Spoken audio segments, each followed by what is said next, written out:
YouTube మిత్రులందరికీ నా ఒక హృదయపూర్వక నమస్కారం అండి. ఈ స్క్రీన్ పైన కనిపిస్తున్న మరుగుమందు దేనికి వాడతారో ఈరోజు మీకు చెప్తానండి. ఈ ఒక మరుగుమందును అనేది భార్యాభర్తలు విడిపోయి ఉన్నా కానీ, లేకపోతే మీ భర్త తాగొచ్చి గొడవలు చేసి డబ్బు నిలవకుండా రోజు అన్నీ అమ్మేసి తాగుతున్న వ్యక్తులకి ఈ ఒక మరుగుమందు పెడితే చాలా తొందరగా మారిపోవడం అనేది జరుగుతుంది.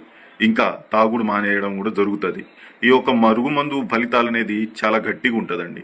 మీరు వశీకరణం కన్నా ఈ మరుగుమందు ఫలితాలే చాలా బలంగా ఉంటుంది. ఇంకా మన భార్యాభర్తలు కానీ, ప్రేమికులు కానీ, ఎవరైనా మీ నుంచి దూరంగా వెళ్ళిపోతున్న వ్యక్తులు, మీతో రోజు గొడవ పడుతున్న వ్యక్తులకి ఈ మందు పెట్టడం వల్ల మీ యొక్క మాట వినడం కానీ, మీతో ప్రేమగా ఉండడం కానీ జరుగుతుంది. దీన్ని ఎన్ని రోజుల వరకు వాడాలండి అంటే ఒక్కసారి పెడితే సరిపోతుందమ్మా. ఈ మందు అనేది ఒక్కసారి వాడడం అనేది సరిపోతుంది. దీన్ని ఎన్ని రోజుల వరకు నిలువ ఉంచుకోవాలంటే 72 రోజులు